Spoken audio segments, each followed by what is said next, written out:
अस्सलाम वालेकुम। होपफुली आप सब लोग खैरियत से होंगे। और हमारी सेकंड पोएम है नाइट मेल यानी कि डाक गाड़ी। इसके मेन आइडिया की अगर बात कर लें तो ये एक बहुत ही सिंपल सी पोएम है। ये नाइट मेल के बारे में है, एक डाक गाड़ी के बारे में है जो कि हर तबके के लोगों के लिए डाक लाती है और पोस्टल ऑर्डर्स भी लेके आती है। ये अमीरों के लिए भी लेके आती है और गरीबों के लिए भी लेके आती है। और इसके लिए ये मैटर नहीं करता कि कोई कहाँ पे रह रहा है, कोई मेल है फीमेल है, कोई रिच है या पुअर है। तो ये इक्वली सबके लिए पोस्टल ऑर्डर्स और चेक वगैरह लेके आती है।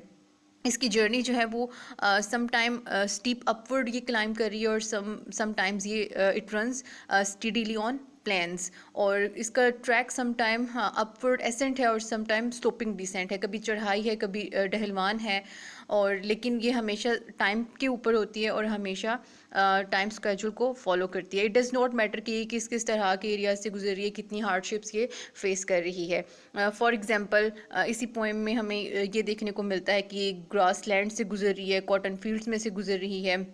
ऊपर इसके वाइट क्लाउड्स हैं लेकिन ये क्विकली और स्विफ्टली वहाँ से गुजर रही है। अपार्ट फ्रॉम दैट यहाँ पे बर्ड्स की बात हुई है, एनिमल की बात हुई है, एक डॉग की बात हुई है कि जो कि सो रहा है, शीप डॉग है, सो रहा है और उसको फ़र्क ही नहीं पड़ रहा कि ट्रेन गुजर रही है। वो जस्ट उसको देख रहा है कि अच्छा गुजर रही है। ये इस चीज़ को भी जाहिर करता है कि अब ये हैबिट बन गई हुई है या रूटीन का काम है उस ट्रेन का वहाँ से गुजरना, जो कि ना तो जानवर के ऊपर कोई इफेक्ट उसका पड़ रहा है, ना वो डर रहा है और ना परिंदे उड़ रहे हैं। इसी तरह बर्ड्स जो हैं वो बुशेस में से उसको देख रहे हैं और वो उसकी जो हाली सीट्स हैं ट्रेन के अंदर उसको वो देख रहे हैं और जस्ट वो अपना हेड घुमा के, हेड टर्न करके देखते हैं और उनको ज़्यादा फ़र्क नहीं पड़ रहा।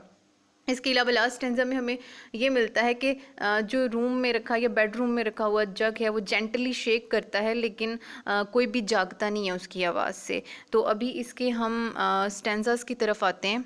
इसका फर्स्ट स्टेंजा है, this is the night mail crossing the border. ये डाक गाड़ी है या डाक पहुंचाने वाली गाड़ी है जो सरहद अबूर कर रही है। क्रॉसिंग द बॉर्डर यानी कि सरहद अबूर कर रही है। ब्रिंगिंग द चेक्स क्या ला रही है? Check and the postal orders, और इसके साथ क्या है? Postal order. तो ये डाक गाड़ी है या डाक पहुंचाने वाली गाड़ी है जो कि सरहद अबूर कर रही है, क्रॉसिंग द बॉर्डर, सरहद अबूर कर रही है और ये अपने साथ चेक और पोस्टल ऑर्डर ला रही है। अगला इसका स्टेंजा है, letters for the rich.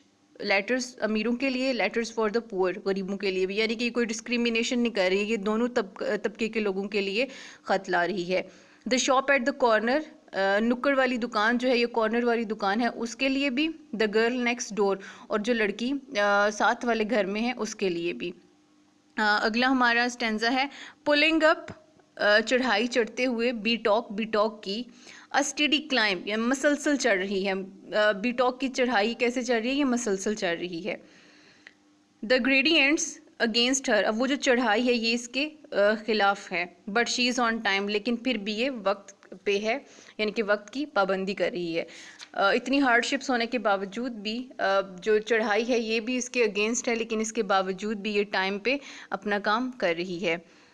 Past cotton grass कपास के खेतों से गुजरती है।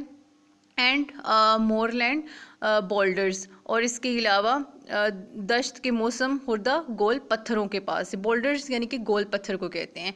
मोरलैंड यानी कि झाड़, जो झाड़पन है, जितनी भी झाड़ियाँ हैं उनके पास से। शोवेलिंग उगलती है, शोवेल उगलना। वाइट स्टीम सफ़ेद धुआं, ओवर हर शोल्डर अपने कंधों पर। अब जब वो चल रही है तो ऐसे जो धुआं निकल रहा है उसके इंजन से, तो वो ऐसे ही लग रहा है कि जैसे कि अपने शोल्डर्स के ऊपर धुआं एमिट कर रही है या उगल रही है। इसके अलावा अगला स्टेंजा है, स्नॉर्टिंग, शोर मचाते हुए या फुंकारते हुए, नॉइजली, पुरशोर अंदाज से, शी पासिस, वो गुजरती है। Silent miles of, silent miles मीलों ऑफ विंड बेंट ग्रास। अब विंड बेंट ग्रासेस कौन से होते हैं? वो सब्जाजार जो कि आंधी की वजह से झुका हुआ है, ये उसके पास से भी साइलेंटली मैनी माइल्स ये ट्रेवल कर जाती है। अगला स्टेंजा है, बर्ड्स टर्न देयर हेड्स, परिंदे अपना हेड को टर्न करते हैं। एज शी अप्रोचेस, जब वो उसे देखते हैं या जब वो पहुंचती है। जो ही वो पहुंचती है परिंदे गर्दन मोड़कर उसे देखते हैं। स्टेयर, घूरते हैं, फ्रॉम बुशेस, झाड़ियों में से, एट हर, उसकी, ब्लैंक फेस्ड कोचेस। अब ये ब्लैंक फेस कोचेस क्या हैं? ये हाली नशिस्तें हैं जिनको वो घूरते हैं। तो अब देखा आपने कि परिंदों के ऊपर भी कोई इफेक्ट नहीं हो रहा इसका। आगे है शीप डॉग्स, जो भेड़ के निगहबान कुत्ते हैं, can not turn their course, वो भी उसका रास्ता नहीं बदलते या बदल सकते। They slumber on with paws across, they slumber वो सोए रहते हैं, ऑन विद पॉज अक्रॉस, पंजे जो उनके फैलाए हुए हैं या जो पंजे उन्होंने क्रॉस किए हुए हैं उसमें ही वो अपना सर रख के सो रहे हैं। लास्ट स्टेंजा है, in the farms she passes, खेत पर से जब वो गुजरती है, नो वन वेक्स, कोई भी नहीं जागता, but a jug in a bedroom, लेकिन बेडरूम में रखा हुआ जग जेंटली शेक, धीरे धीरे शेक करता है, लरजता है। यानी कि ना तो ह्यूमन रूटीन के ऊपर कोई फ़र्क पड़ रहा है, ना जानवरों की रूटीन के ऊपर और ना बर्ड्स के ऊपर। तो ये एक जो काम रूटीन वाइज हो रहा हो तो इंसान हो या जानवर हो वो उसका यूज्ड हो जाता है। तो ये थी हमारी पोएम नाइट मेल।